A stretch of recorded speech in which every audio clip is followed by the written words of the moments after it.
Ok.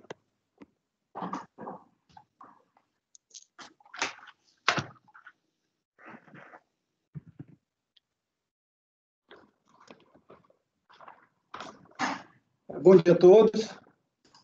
Vamos dar início à sessão de julgamento do dia 3/6/2021, da parte da manhã.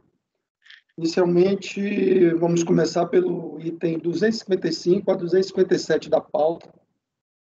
É o Votorantim, de relatoria da conselheira Maísa. Eu solicito que convoque o patrono da empresa, por favor, Isaías. Ok, presidente, irei convocá-lo.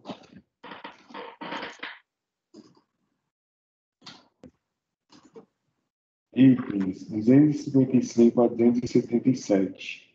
Doutor Pedro Monteiro. Seus processos serão julgados agora. Por favor, verificar a mensagem no chat. Patrono convocado, presidente. Ok, obrigado.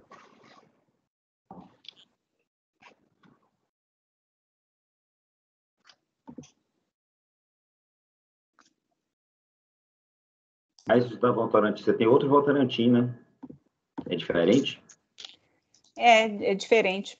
Esse é diferente. Um eu estou julgando, o outro eu estou propondo uma diligência. Nossa. Bom dia, doutor Pedro. Muito bom dia a todos. Bom dia. Bom dia.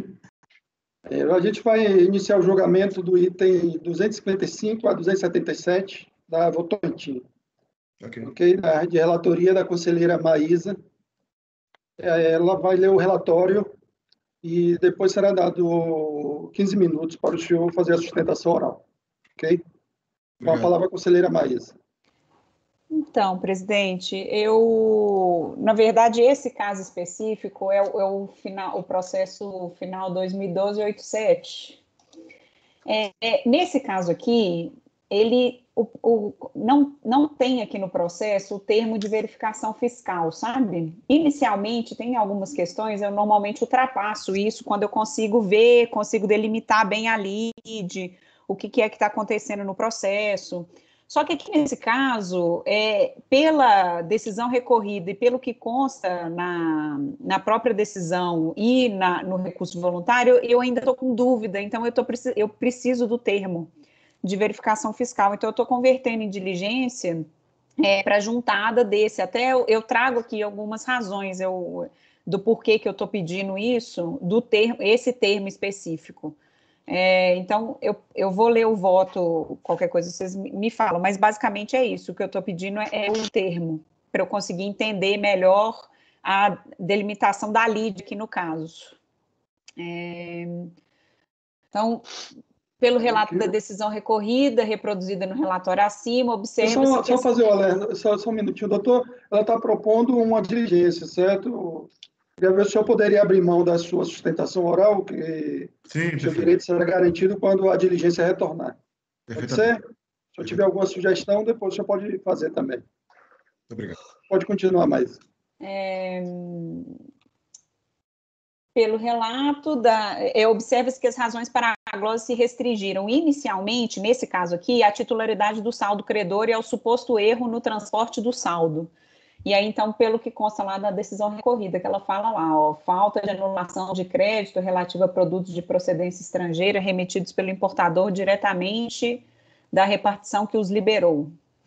Em suas defesas, a empresa se patou sustentar a possibilidade do pedido de ressarcimento ser formulado pela matriz em nome da filial em Cubatão, como estabelecimento importador que é obrigado ao pagamento do IPI, aparentemente enfrentando o item 1 indicado acima. Os itens 2 e 3, portanto, aparentemente não teriam sido objeto de litígio por parte do sujeito passivo.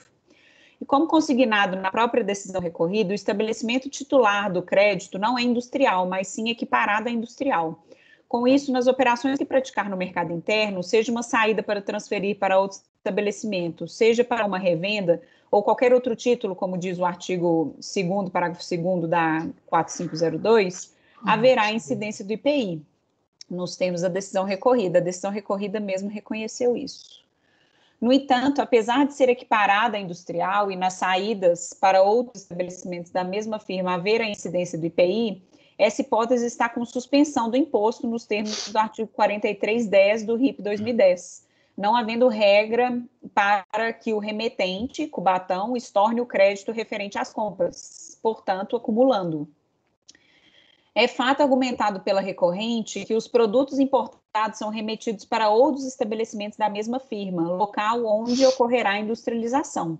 Contudo, a legislação obriga o estorno dos créditos escriturados se as saídas praticadas pelo estabelecimento estiverem com suspensão do imposto, mas o estorno somente será devido se houver determinação legal expressa, o que aparentemente não é o caso. Eu transcrevo para vocês as previsões de estorno de crédito. Os casos de suspensão, nos quais o estorno dos créditos são obrigatórios, estão previstos nos incisos tal e tal aí, do 43, o 7, o 11, o 12. São situações em que as saídas se referem aos bens do ativo permanente ou peças para reparo, ou ainda os retornos da execução de uma industrialização por encomenda. Por sua vez, a hipótese de suspensão aparentemente aplicada para o caso concreto está prevista no inciso 10, que trata de remessa realizada por industrial ou equiparada a industrial para outro estabelecimento da mesma firma, onde será realizada a industrialização. Mas seria essa a razão para a glosa perpetrada nos presentes autos? Quais foram os fundamentos adotados pela fiscalização para admitir como válido o crédito, para não admitir como válido o crédito do estabelecimento filial em Cubatão? Acresce que a recorrente veicula em sua defesa a alegação no sentido de que o coque de petróleo seria uma matéria-prima de sua atividade industrial do cimento. No presente caso, a fiscalização glosou o crédito por considerar que o coque de petróleo não seria sujeito ao crédito básico de IPI. Eu estou na dúvida se é, perguntei, né? Assim, essa relatora possui dúvidas quanto à extensão da lide travada nos presentes autos, sendo crucial que sejam anexados os presentes autos a cópia do relatório fiscal anexo ao despacho decisório eletrônico, que evidencia as razões para as glosas perpetradas pela fiscalização nos presentes autos. Aqui, como salientar que não há discussão quanto ao eventual cerceamento de direito de defesa do contribuinte, visto que teve acesso ao termo fiscal por meio do endereço eletrônico da Receita. Contudo, para uma completa compreensão da lide travada nos presentes autos, entende-se imprescindível que o relatório fiscal seja anexado aos presentes autos.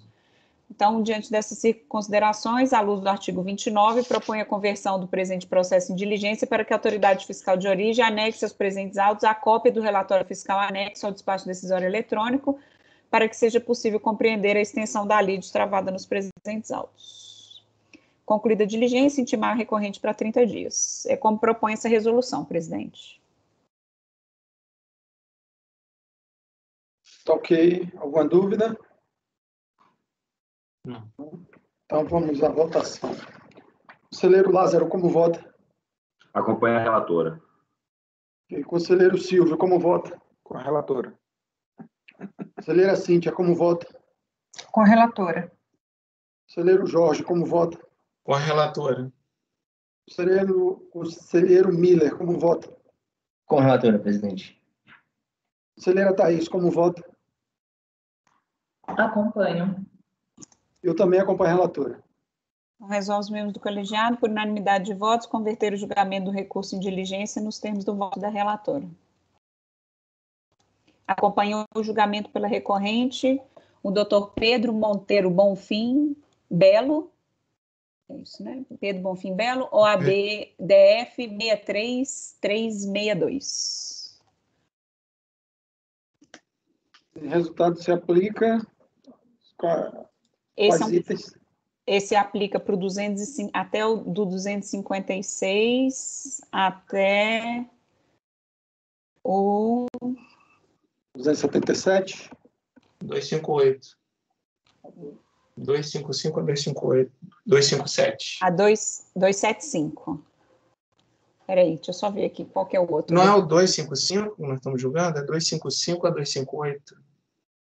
O outro da Votorantim é o 2014-08. Deixa eu só ver aqui. Que ele não é paradigma, o 2014-08. O 2014-08 é o 260. Ah, então tá. Então é isso aí. Então a gente está julgando. A gente julgou o paradigma e os demais, presidente, relacionados a ele, até o 2. Só um instantinho, Maísa. Tá, nós julgamos o 255, não foi? É, o 255 até o 277. Mas e o 259? Ele também tá, porque para mim não está constando. Ah, tá, desculpa, eu que marquei errado. Do 255 ao 277. Tá ok, obrigado. É isso, presidente? Espera aí, não. Não, Está desculpa, como presidente, não é. paradigma o 255 até o 259. Tem outro aqui que seria o paradigma, que é o 260. 260. Que é o Então, esse é outra coisa. 2014-08. É outro, outra matéria, né? Não, 260. esse eu estou julgando. Espera aí, você julgou... Você leu qual agora? Foi o Eu li o 255. 255. Tá ok. Então, o resultado dele se aplica ao 256 a 259. Isso, então pronto. É porque eu perdi. Então, vamos ao julgamento agora do 260.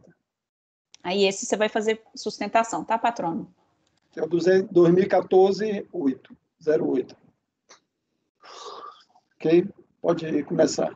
Então, trata-se de pedido de ressarcimento de IPI parcialmente reconhecido por meio de despacho decisório eletrônico. Foi anexado ao despacho decisório eletrônico o termo de verificação fiscal, do qual o sujeito passivo teve ciência. A cópia desse termo não consta dos presentes autos, sendo que a lide está bem delimitada pela manifestação de conformidade apresentada pelo sujeito passivo, no qual ele próprio identifica quais foram os bens glosados pela fiscalização. Então, tem bens que integram o ativo permanente, material para uso e consumo, material usado como combustível e material utilizado como explosivo.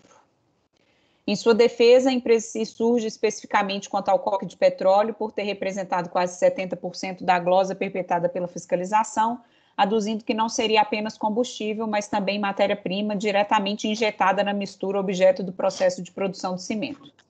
Apresenta manifestação técnica que afirma que queima do combustível incorpora ao produto final, sendo que a íntegra do coque de petróleo integra o processo produtivo, nele se exaurindo completamente. Sustenta ainda a validade do crédito de IPI sobre tijolos refratários utilizados nos fornos de clinker. Essa defesa foi julgada improcedente. Intimada da decisão, a empresa apresentou recurso voluntário, alegando a nulidade do despacho decisório da decisão da DRJ, face à ausência de diligência, que, conforme com os produtos glosados, integram o produto da pessoa jurídica, e, no mérito, a validade do crédito de IPI sobre coque de petróleo, que integra o produto final da recorrente, os materiais explosivos e não explosivos que são consumidos, alterados e descastados no processo produtivo, como a britagem do calcário e os materiais refratários. Em seguida, os autos foram direcionados ao Conselho, é o relatório.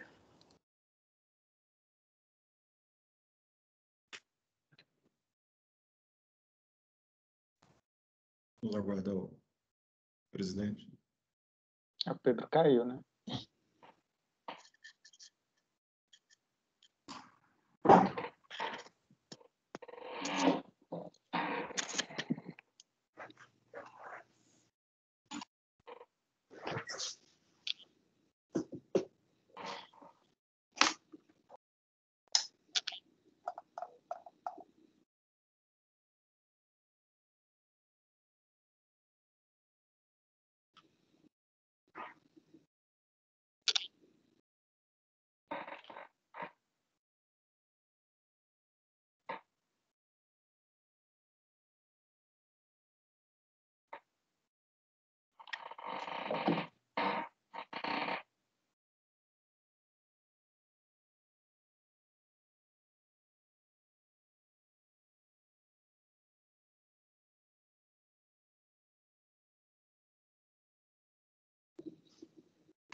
Estou conversando aqui com ele. Ele sim.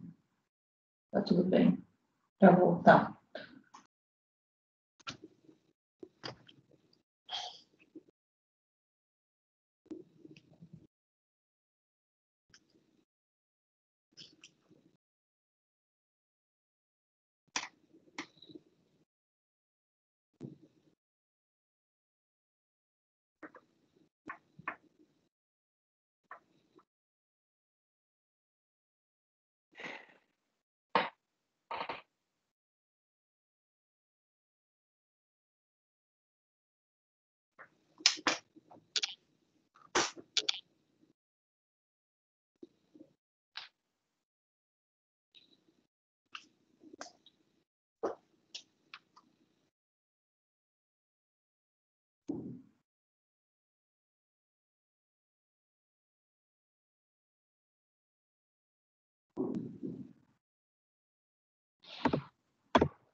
Olá, vocês estão me ouvindo?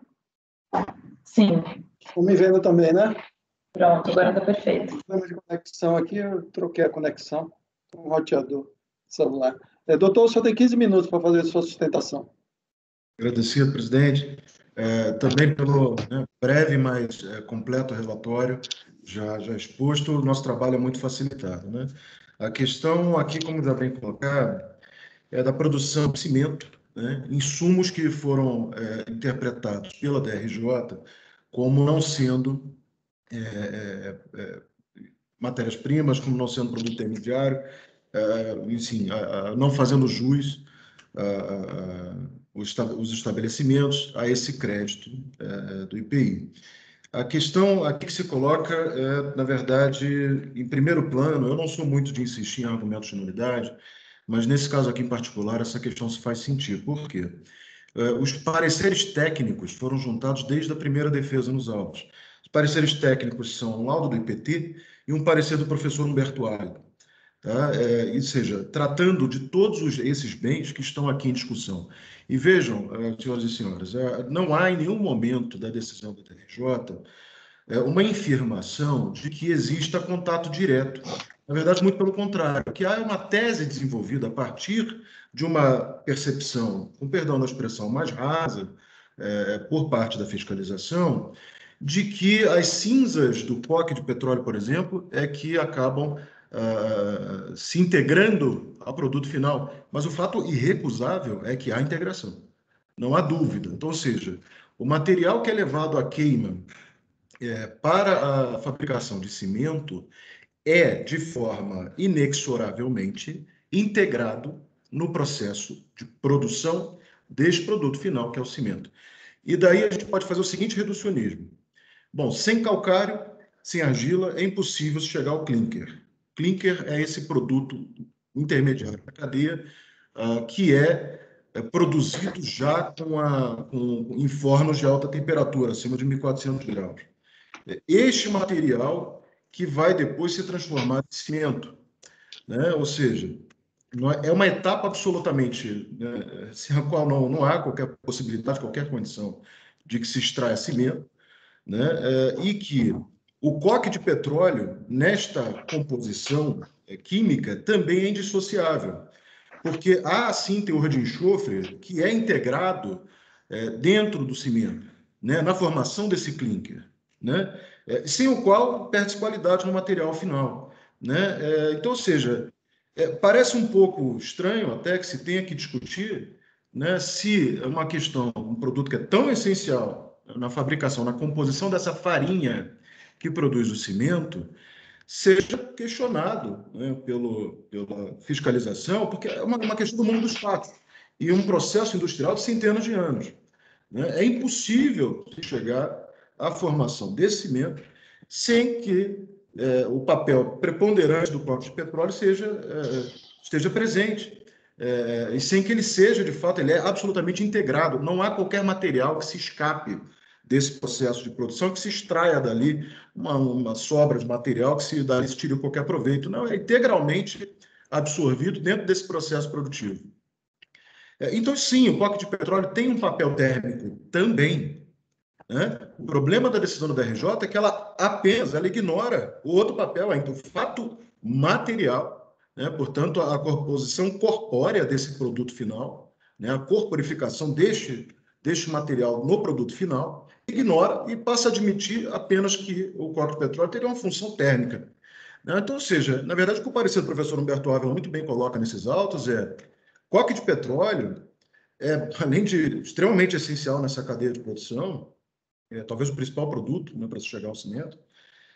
Coque de petróleo atende tanto a questão material, né, de corporificação, né, ou seja, a questão de fisicamente aquele produto se integrar ao produto final, né, como também na questão da funcionalidade, né, porque você tem também um processo que se desenvolve, ele acaba por consumir integralmente esse produto. Não se extrai nada ali. Apenas para fazer um paralelo aqui, talvez, não é um combustível que aquece uma parte do produto, insumo básico, e que ali... Não, na verdade, as coisas estão todas elas integradas, elas são reunidas. Isso é uma amálgama, né? Essa farinha que é produzida já tem o coque de petróleo nela, né? Portanto, é impossível chegar a esse produto final. Bom, então, mas passo adiante. Esse é o principal produto, o coque de petróleo. O segundo produto, talvez mais importante dessa cadeia, são os materiais refratários. Né? Ou seja, como já dito, né? Então nós temos produtos que demandam, né, altos fornos, né, que demandam fornos de altíssima temperatura, para que se possa ter todo esse processo químico, né, e físico ocorrendo. E nós trouxemos, do mesmo modo, para os materiais refratários, nós trouxemos, também está no parecer do IPT, e, de novo, nada disso é questionado pela DRJ.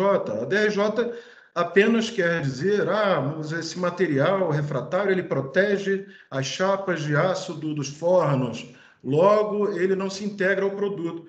Sim, mas a questão é, o primeiro, que o material refratário, e, de novo, eu tenho aqui o laudo da Politécnica da USP, colocando que, de fato, é um produto usado em revestimento de fornos, mas que é irrecusável que ele entre em contato com o material em processamento, a farinha e o clinker, né? É um material intermediário na visão da Politécnica, da USP. Também no laudo do professor Humberto Ávila, atende, de novo, os dois quesitos, tanto a visão material corpórea como a material funcional. Ou seja, parece uma disputa contra fatos irrecusáveis, né? De fato, o material refratário, apenas para que se coloque, por exemplo, o concreto refratário, nesses fornos de altíssima temperatura, ele também se deteriora, ele também se integra fisicamente no produto. Então, parece uma questão assim, de que a decisão da RJ e a fiscalização anterior, de fato, não quiseram se debruçar sobre esse processo em especial, que é o processo de fabricação de cimento. Talvez ele, como nenhum outro, né, esses materiais estão em contato o tempo todo. Não é uma caldeira que as coisas remotamente, vapora, toca no produto. Não é isso, não. O coque se integra, cola, ele de fato faz parte dessa farinha. O material refratário está sendo um processo extremamente abrasivo e térmico, né? Ou seja, está tudo em contato o tempo todo, né? E acaba sendo indissociável, de fato, na linha final, você segregar uma coisa da outra. É impossível você segregar uma coisa da outra. Então, enfim, esses os dois principais, e como a relatora já bem colocou, nesse processo em particular, temos também a questão dos materiais explosivos, que, de igual modo, o professor Humberto Ávila coloca muito bem, que no próprio procedimento, né, de extração da pedra de calcário, esses materiais explosivos eles já são integrados à própria pedra. É impossível não se conceber o simples fato de que esse material não seja absolutamente absorvido nesse processo também. E tudo isso, né, ou seja sob o ângulo da integração física, né, seja sob o ângulo da questão da funcionalidade, até mesmo à luz do parecer CSP 65 de 79, né, aquela questão do insumo do bem que sofre um extremo desgaste, que não é apenas o consumido no sentido estrito, né, mas sim que sofre um extremo desgaste, mas sim que em contato direto, não faz parte do ativo mobilizado. Tudo isso se verifica aqui nesse caso. Esses materiais que estão aqui colocados passam todos eles nesses critérios, né? Então, de mesmo modo, né, nós temos outros materiais, como chapas e etc., e copos moedores ou bolas de aço, né, que são também materiais que sofrem esse intenso desgaste nesse processo produtivo. Então, estou apenas abreviando para tentar nos manter aqui ao máximo nesse que é o paradigma, né, atualmente em exame. Essas questões elas são inafastáveis. E, infelizmente, a adesão da RJ tinha de frente os pareceres técnicos que foram juntados aos autos, mas os desprezou. Por bem apenas considerar que não há um resíduo de um produto, não é parte do mesmo. É uma tese, no final da história, né? Porque, embora não refute o fato de haver um contato direto de todos esses produtos que estão aqui, mesmo aqueles que não se integram, mas também não se recusa o contato direto, se pensa que é uma relação indireta, mas não se recusa, que está diretamente, né, que há uma ação direta desses materiais sobre o produto em fabricação, isso não se recusa. Portanto, no pedido do recurso voluntário, que se requer logo, né, em primeiro plano, óbvio, além da nulidade da decisão da RJ, mas especialmente que esse conselho considere a atenção à verdade material, já que o pedido de diligência não foi atendido em primeiro grau, embora, né, assim, né, requerido desde o início, que se considere trazer à luz aqui deste conselho esses dados que são da verdade real. Neste processo produtivo, estes fatores, esses produtos, são, sim, insumos passíveis de crédito, que irremediavelmente estão em ação direta sobre o produto em fabricação, sofrem intenso desgaste ou se consomem nesse processo produtivo. Portanto, não me alongo mais, mas peço novamente se não pela nulidade, pela conversão ou então pelo provimento integral do recurso voluntário, conforme os laudos apresentados. Muito bem tratam da materialidade aqui em exemplo. Muito obrigado. Ok. Pode ler o voto, mas... O recurso voluntário é tempestivo e cabe ser parcialmente conhecido. Considerando a lide instaurada pela manifestação de inconformidade, observa-se que a recorrente inovou na discussão administrativa ao tratar dos materiais explosivos e sobre a britagem do calcário. Com efeito, a manifestação de inconformidade se restringiu às alegações quanto ao coque de petróleo e aos materiais refratários. De fato, a discussão invocada no recurso voluntário quanto aos materiais explosivos e a britagem do calcário encontra-se preclusa, vez que não invocada em sede de manifestação de conformidade. Não é matéria de ordem pública, então eu não estou conhecendo em parte do recurso voluntário. Adentro nas questões aventadas as demais, né? Quanto ao coque de petróleo. Preliminarmente, sustenta a recorrente que o despacho decisório e a decisão recorrida seriam nulos por terem deixado de realizar diligência para confirmar que o coque de petróleo seria consumido no processo produtivo como matéria-prima. Quanto ao despacho decisório, não existe nulidade apontada pela empresa, vez que a fiscalização trouxe o fundamento pelo qual entende que o referido bem seria consumido no processo produtivo da empresa como combustível, não gerando direito a crédito. As razões para a glosa do crédito, portanto, foram bem elucidadas no termo de verificação fiscal que acompanhou o despacho decisório eletrônico, não cabendo se falar em nulidade.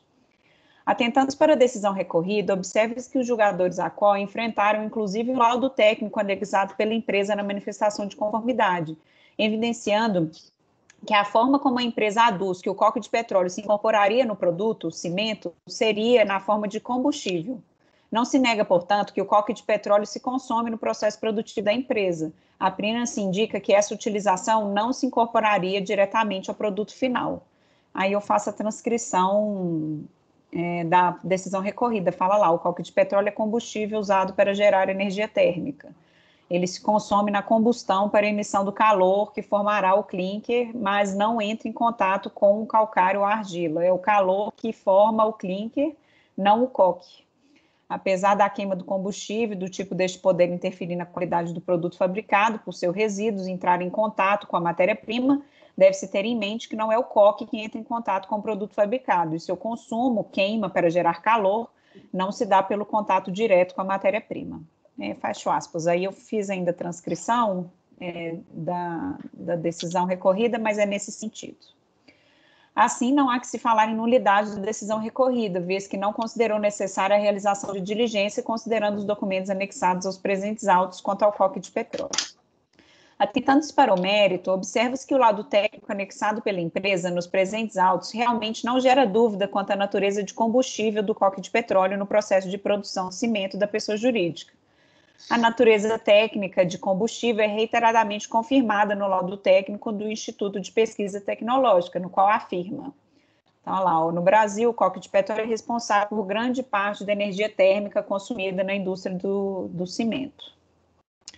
Ao consignar como o coque se incorpora ao petróleo, o laudo consigna exatamente o que a decisão afirma.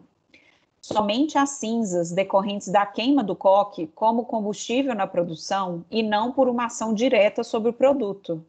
Então, lá ele coloca, ó, devido à sua natureza química e elevada temperatura, considera-se que todo coque seja consumido na combustão. Então, coques são consumidos no processo de queima.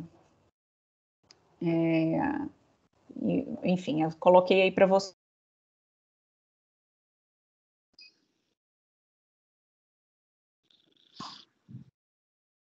Travou a relatora para vocês? Travou. Travou. Pronto, travei. Voltei? Voltou. Sim. Assim, a documentação técnica anexada pela recorrente aos presentes autos não afasta a premissa da qual partiu a fiscalização para a glosa do crédito, no sentido de que o coque de petróleo é utilizado como combustível no processo produtivo da empresa, não se enquadrando no conceito de matéria-prima por não integrar diretamente o produto em produção, cimento. Ao contrário do que afirma a recorrente em suas defesas, a documentação técnica apresentada não é suficiente para gerar dúvida quanto à natureza de combustível do coque de petróleo. Somente as cinzas decorrentes da queima do coque passam a fazer parte de um dos elementos do cimento, mas não por uma ação direta do coque sobre o cimento como matéria-prima. A necessidade da ação direta do produto para ser admitido como matéria-prima é reiteradamente confirmado por esse Conselho, como se depreende a título exemplificativo das manifestações abaixo colacionadas. Aí aqui eu faço referência ao voto da conselheira Thaís, no acórdão 3402-008-325, que fala dessa questão, né, nas premissas quanto ao direito creditório em se tratando da necessidade do contato direto. Vou poupar a leitura. E considerando a documentação acostada aos presentes autos pela defesa, entendo ser prescindível a realização de diligência, em especial considerando que o presente processo é um processo de crédito pleiteado pelo sujeito passivo, cujo ônus da prova incumbe ao contribuinte. Aí aqui eu faço só algumas considerações, né, quanto à questão do postulante do crédito, é quem deve comprovar o crédito. Então, nesse sentido, eu voto por negar provimento ao recurso voluntário. Dos materiais refratários. A respeito da glosa dos produtos refratários, à luz do direito aplicável, poderia ser dado razão à recorrente à luz do próprio parecer normativo CST 65 de 79, caso tivesse prova nos autos de que esses produtos não integraram o ativo imobilizado da recorrente. Aí aqui, gente, eu vou poupar a leitura, não sei, Jorge, se tem necessidade, Lázaro, de eu ler isso daqui, a gente tem uma discussão do material refratário, né? Inclusive, não precisa ler? Conheço a matéria, para mim é dispensável. Jorge, Maísa. Jorge jogou então, Jorge, isso. A gente votou isso na última sessão. Aí eu não sei. Sobre o material refratário? Na minha cabeça foi um voto da Cíntia. Então, na última sessão? Então você não estava, Jorge, perdão. Então foi uma anterior, né? Foi anterior. Foi em janeiro. A última sessão foi só sobre a aduana. Eu estou com o voto aberto aqui, é o 3402-008-088. O material refratário, ele faz parte do ativo imobilizado? Então, não aqui nesse caso, é nesse sentido, porque o contribuinte, para mim, não trouxe provas aqui no caso de que não teria enquadrado no ativo imobilizado. Então, aqui nesse caso, eu estou entrando na discussão, falando que ele, em tese, teria direito, mas que não tem documento nos autos. Enfim, eu vou só pular, então é só porque assim, eu vou pular essa discussão. Eu entendo que o refratário não necessariamente é do ativo imobilizado, e em regra não é, então eu vou até ler aqui a parte, né? Vou pulando aqui o que for possível. Todos os itens refratários que não integram os bens do ativo permanente geram direito a crédito nas condições de produtos intermediários, vez que, ainda que não se integrem física ou quimicamente produto final, efetivamente se desgastam no curso do processo produtivo. Com efeito, a ocorrência do desgaste físico ou químico direto dos materiais refratários garante o creditamento na forma do recurso especial 1075-508 do STJ, proferido em sede de recurso repetitivo, que eu já tinha até me referenciado quanto ao voto da Thaís, que fala disso, né? Então, eu vou pular aqui, vou lá. Contudo, nos presentes autos, a recorrente não anexou qualquer prova ou elemento indiciário que afaste a premissa adotada pela fiscalização no despacho decisório no sentido de que esses bens integram o ativo permanente da recorrente. Com efeito, ordinariamente, em razão da imediata e integral desgaste dos refratários no curso do processo de produção, não se pode considerar que os refratários compõem as máquinas e equipamentos que são, por eles, protegidos das altas temperaturas, devendo ser admitidos como produtos intermediários. Entretanto, no presente processo, a recorrente não trouxe qualquer elemento probatório referente aos refratários, de forma a evidenciar a sua vida útil dentro do seu processo de produção. Assim, ainda que à luz da jurisprudência pátria seja possível enquadrar os materiais refratários como produtos intermediários, passíveis de gerar direito a crédito de IPI na forma do artigo 226.1 do RIP, a recorrente não trouxe ao presentes autos elementos probatórios para afastar a premissa fática da qual partiu o despacho decisório, de que esses bens são integrantes do ativo mobilizado da recorrente, evidenciando que esses produtos necessitariam, no processo de produção, de constante reposição. Relembre-se que, como evidenciado no item anterior, o presente processo é um pedido de ressarcimento, cujo ônus probatório recai sobre o postulante do crédito. Com isso, exclusivamente em razão da falta de provas nos presentes autos, não evidenciada pela recorrente, sequer por elemento indiciário que pudesse ensejar a conversão do presente processo em diligência, entendo que cabe ser negado provimento ao recurso voluntário. Então, ante o exposto, presidente... Presidente, me permitem só um esclarecimento de fato? Ante o exposto, eu nego o provimento ao recurso voluntário, presidente. O esclarecimento de fato pode ser, doutor. Não, só para constar, a relatora tem razão. Eu tenho, por exemplo, um laudo juntado sobre esse aspecto, a vida útil, né, que não dura mais de um ano, desses refratários, juntado nos outros processos que estão aqui na mesma pauta. Apenas essa ponderação, que existe um elemento de fato, está num dos processos aqui vinculados, se não é possível que se, logo, está havendo um julgamento conjunto, se tome aquela prova produzida, eu digo até em quais processos isso está juntado, se a relatora se me permitir. Ai, patrono, até, inclusive eu olhei muito o processo, porque eu fiquei muito em crise de eu negar refratário, porque é uma questão que eu normalmente dou. Então, eu acho que o senhor teria que interpor um embargo de declaração, porque eu não tenho acesso aos outros processos, a gente não analisa os outros processos, eu analisei esse meu processo, entendeu? E aí, eventualmente, o senhor pode, apontar algum equívoco meu aqui na valoração da prova, mas nesse processo aqui, especificamente, eu não localizei nada. Ok. Alguma dúvida? Não? Prontos para votar? Então, conselheiro Lázaro, como vota? Acompanha a relatora. Conselheiro Silvio Renan, como vota?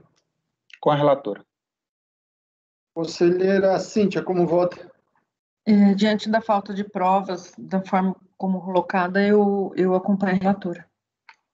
Conselheiro Jorge Cabral, como vota? Acompanha a relatora. E conselheiro Miller, como vota? Com a relatora. Conselheira Thaís, como vota? Presidente, eu concordo com a relatora, estou com o laudo do IPT aqui, o laudo fala expressamente que o COC poderia ser substituído por energia elétrica. Energia elétrica é simulado, CARF, não dá crédito de IPI. Então, assim, realmente, pela prova, na verdade, a prova parece que vai contra, né, os interesses aqui. E concordo com relação ao problema da falta de prova, infelizmente, com relação ao refratário. Vou acompanhar a relatora. Ok, eu também acompanho a relatora. Então, acordo os membros do colegiado por unanimidade de votos em negar provimento ao recurso voluntário. Sustentou pela recorrente o doutor Pedro Monteiro Bonfim Belo, OABDF 63362. Seu item 260 da pauta, né? Isso, aí ele se aplica até o 261 a 277, presidente. Ok, perfeito.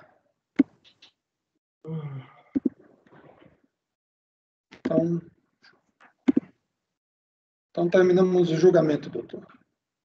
Obrigado pela presença.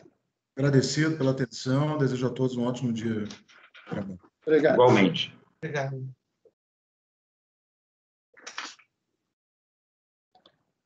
Pessoal, eu vou reiniciar meu computador aqui, com aquela queda de conexão, eu perdi acesso à pasta T.